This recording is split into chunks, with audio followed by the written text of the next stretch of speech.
안녕하세요. 오늘 하루도 잘 보내셨어요? 잠 안 오는 밤에 들으시라고 오늘도 짧은 낭송 하나 해드리겠습니다. 가을이 깊어지니까 모두 많이 힘든 것 같아요. 저도 요즘 상담을 좀 많이 하게 됐는데요. 어, 우리가 가을이 되면 아무래도 일조량이 짧아지고 그리고 온도도 갑자기 내려가기 때문에 마음이 갑자기 불안하고 또 우울해지는 분들이 많은 것 같습니다. 그래서 힘든 분들을 요즘 좀 많이 만나다 보니까 제 마음도 좀 지치기도 한 것 같아요. 그래서 이런 날은 그냥 자면 안 되죠. 네, 또 우리 구독자 여러분과 마음을 나누고 또 마음 근육도 키우고 우리가 내일 또 살아갈 힘을 얻기 위해서 오늘 같이 눈 마주하고 이야기하고 잠들면 좋겠다는 생각을 했습니다. 관계도 성장한다. 사람 안 변한다는 말을 사람들이 참 많이 합니다. 그런데 저는 그 말을 믿지 않아요. 노력해서 좋게 변하는 사람들을 실제로 많이 보았기 때문입니다. 사람은 변하는가, 변하지 않는가를 두고 심리학 연구도 많이 진행되었습니다. 사람이 변하지 않는다고 규정하는 사람들이 화를 잘 낸다는 재미있는 연구도 있어요. 그들은 인간 관계에서 받은 상처가 오래가고 인간 관계에서의 갈등은 항상 일어날 것이라고 확정짓는 경향이 강합니다. 그러다 보니 상처를 잘 극복하지 못하기도 합니다. 그래서 사이가 조금만 멀어지면 먼저 도망치고 상처를 오래 간직하게 된다는 겁니다. 회복을 위한 노력을 시도조차 하지 못하는 거지요. 심리학자들은 그런 생각을 바꾸라고 조언합니다. 사람은 얼마든지 좋게 변할 가능성이 있다. 끊어진 관계도 회복할 수 있고 회복을 통해서 관계가 다시 성장할 수 있습니다. 나에게도 그에게도 성장 가능성이 있습니다. 사람의 성격과 능력은 노력에 따라 변한다고 믿는 것이 증진 이론인데 이 증진 이론을 믿는 사람들이 관계나 업무에서 더 좋은 성과를 얻습니다. 끊어진 인연들을 떠올려 보세요. 친구일 수도, 연인일 수도, 가족일 수도 있습니다. 너무 쉽게 끊어졌는데 오래도록 마음에 남아서 생각하면 마음이 편치 않은 인연들이 있을 겁니다.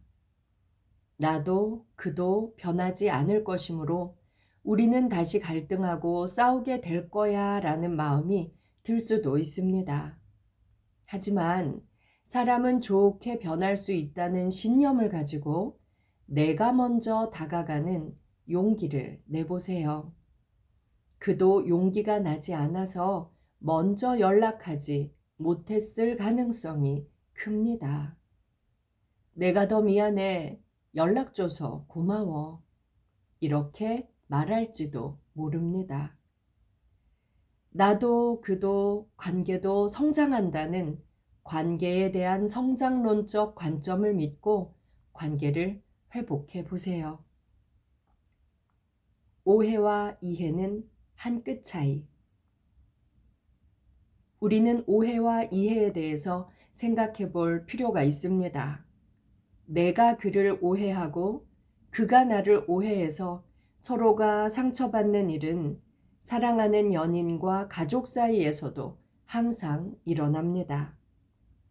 한 사람을 온전히 이해한다는 건 쉬운 일이 아닙니다. 하지만 오해가 풀리고 이해하게 되었을 때 관계는 더 긴밀하게 연결됩니다. 오해도 이해의 일부분이에요. 가장 자기중심적인 이해 방식이어서 소통의 문제를 일으킬 뿐입니다. 내 생각과 느낌만 중시하지 말고 상대의 입장에서 한번 생각해 보세요. 오해에서 이해로 넘어가는 건 한 발짝 차이입니다. 누구나 한 번쯤 오해받아 본 경험이 있을 겁니다. 섭섭하죠. 억울하죠. 나를 이렇게 못 믿나? 답답하고 화가 날 겁니다. 맞아요. 상대에 대한 믿음이 적을수록 오해가 먼저 작동합니다. 세상은 이해보다는 오해가 많습니다. 세상은 나를 오해할 준비가 되어 있습니다. 오해에 분노하지 말고 누가 나를 이해해 주었을 때 그 사람에게 고마워하는 것이 건강한 마음가짐입니다. 한편 오해가 억울하고 불쾌한 일만은 아닙니다. 오해가 이해로 가는 징검다리 역할을 한다는 걸 알면 마음이 훨씬 편해집니다. 믿음을 쌓는 데는 시간이 오래 걸립니다. 그래서 오해에서 이해로 건너가는 과정, 그 시간을 우리는 기다릴 수 있어야 합니다. 묵묵히 나의 길을 가면 됩니다. 정신분석학의 창시자인 지그문트 프로이트도 초기에는 오해를 많이 받았습니다. 오스트리아 빈의학계에서 이상한 사람으로 따돌림을 당했지요. 성역설을 주장했을 땐 섹스밖에 모르는 인간 취급을 받았습니다. 프로이트가 억울해서 연구를 멈췄다면 정신분석학은 발전하지 못했겠지요. 샤를 보들레르의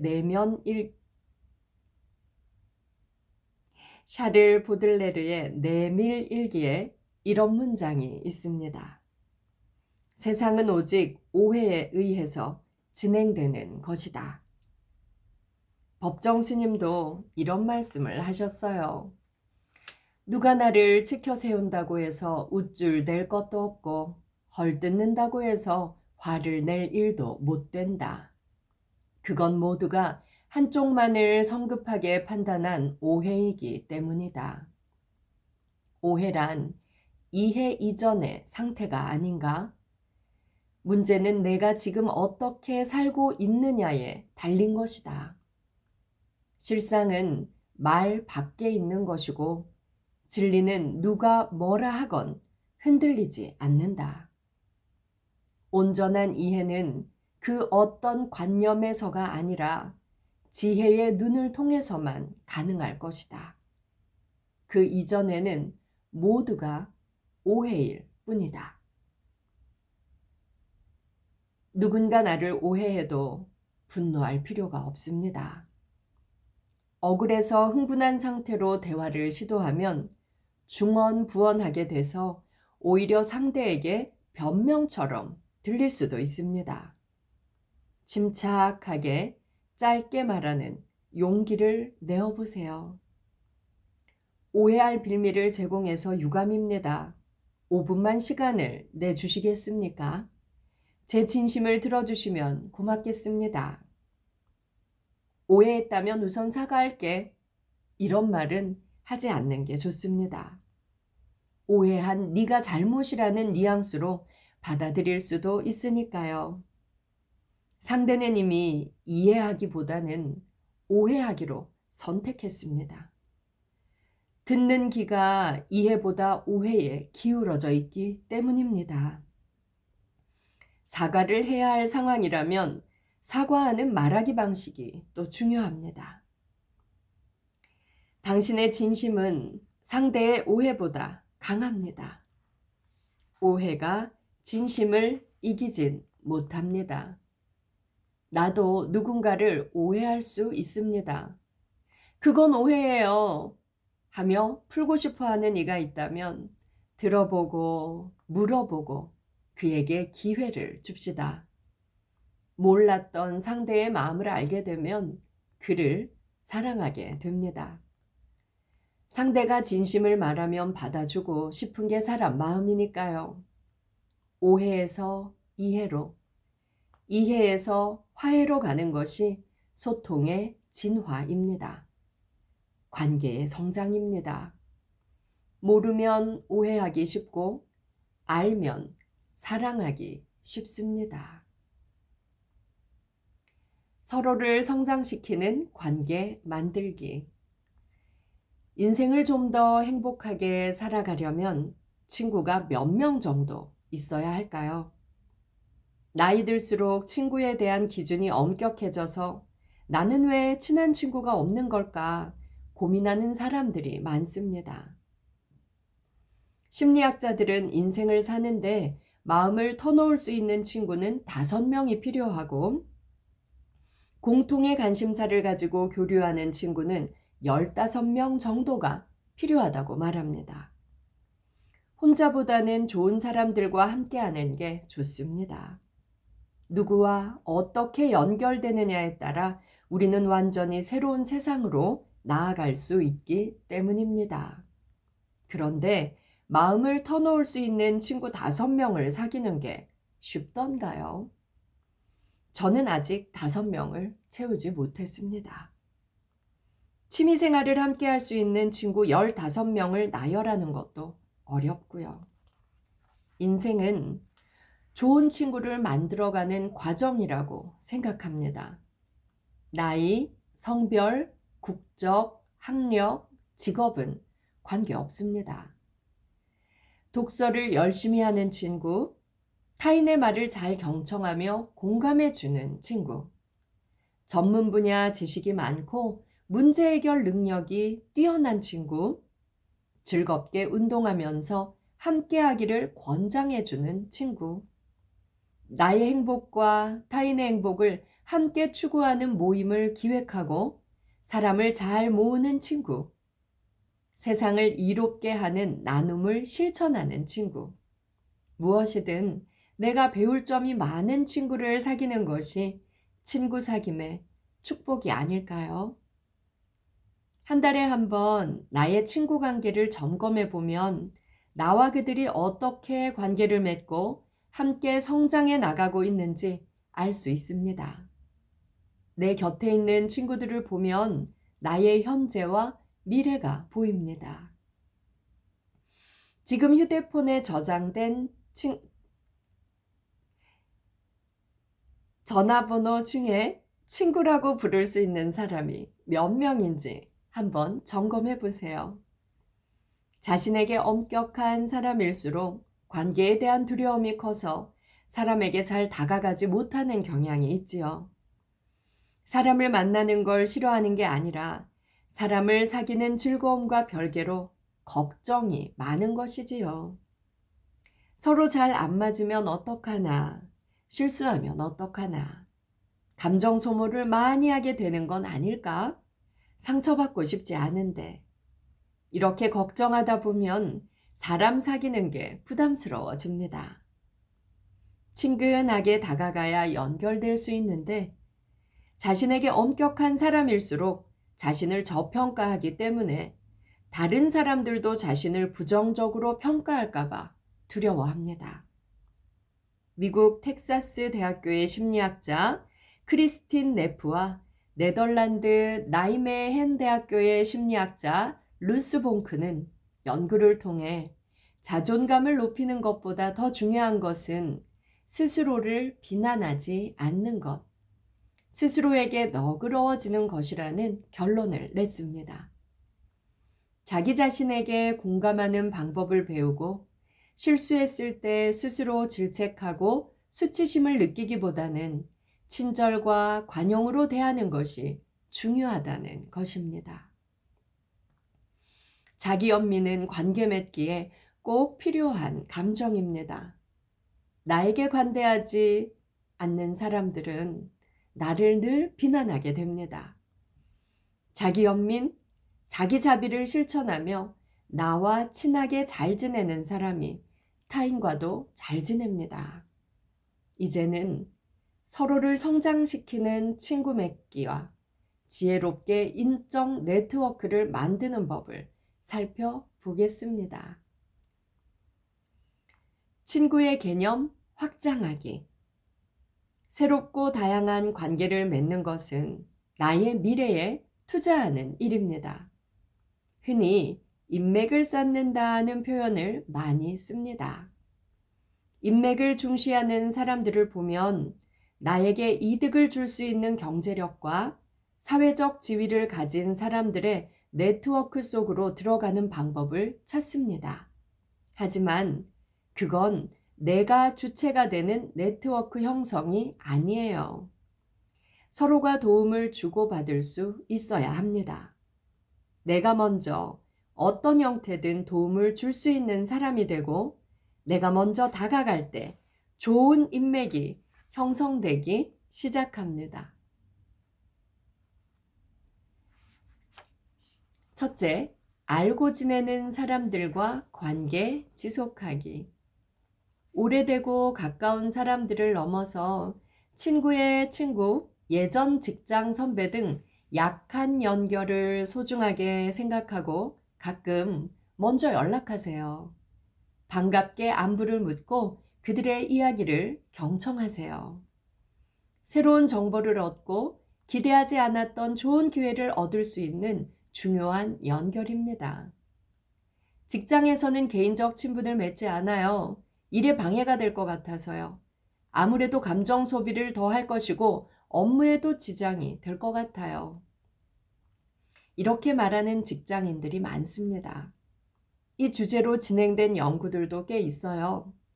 러트거스 대학교의 제시카 멘토트는 기업 내에서 형성되는 친분 관계가 업무 성과나 번아웃에 어떻게 영향을 끼치는지 연구했습니다. 친분 관계가 업무 환경을 긍정적으로 만드는데 도움이 된다는 가설을 세우고 실험한 결과 동료들과 친분 관계를 잘 맺는 직원들의 업무 실적이 월등히 높았습니다. 물론 갈등이 생길 때 감정 소모로 인해 업무 성과가 감소되기도 했습니다. 직장 내에서 인간관계를 더 깊고 더 넓게 유지하는 것은 힘들 수 있지요. 나에게 정서적으로 부정적인 영향을 주는 동료와는 개인적인 친분을 쌓지 말고 나에게 긍정적인 영향을 주는 동료와 약한 연결을 맺으면 서로에게 유익합니다. 친구의 개념은 확장할수록 연결의 폭이 더 넓어지고 기회를 얻을 가능성도 많아집니다. 약한 연결을 만든다는 열린 마음으로 친구의 관계를 넓힐 때 나를 성장시키는 인적 네트워크도 확장됩니다. 둘째, 연결의 확장 실천하기. 계속 연결되고 싶은 사람의 이름을 써봅니다. 나의 관심 분야에 대해 식견이 높은 사람, 경험이 많은 사람의 이름을 우선순위에 둡니다. 문자보다는 통화가, 통화보다는 만나는 것이 좋습니다. 먼저 연락하는 게 쉬운 일은 아닙니다.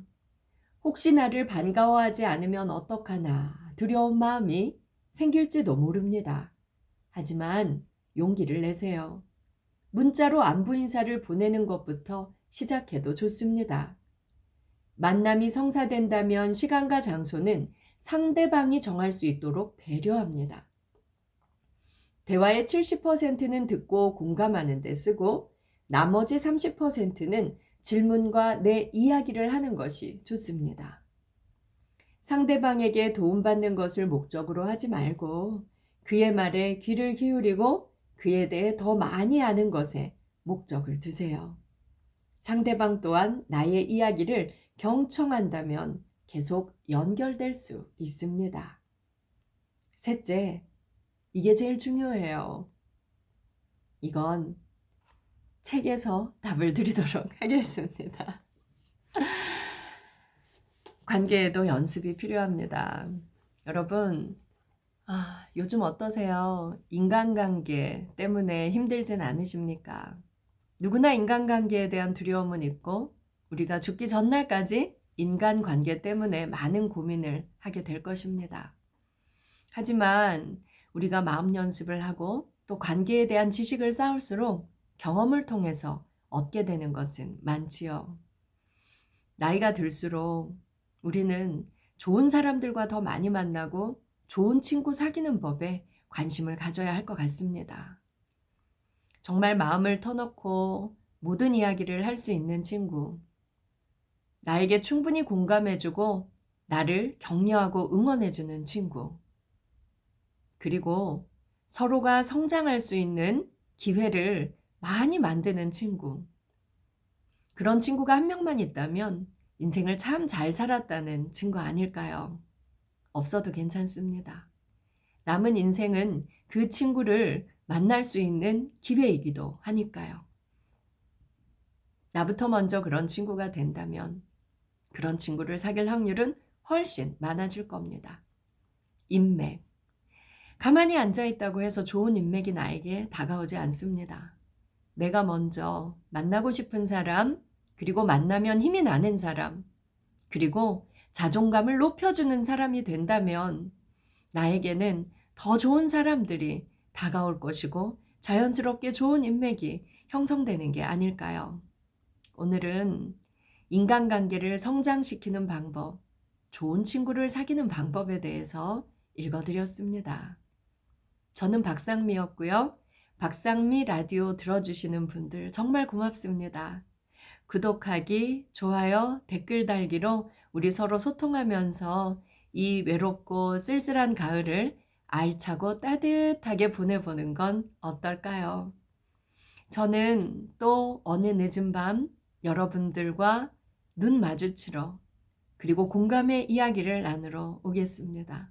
여러분, 오늘도 좋은 꿈 꾸세요.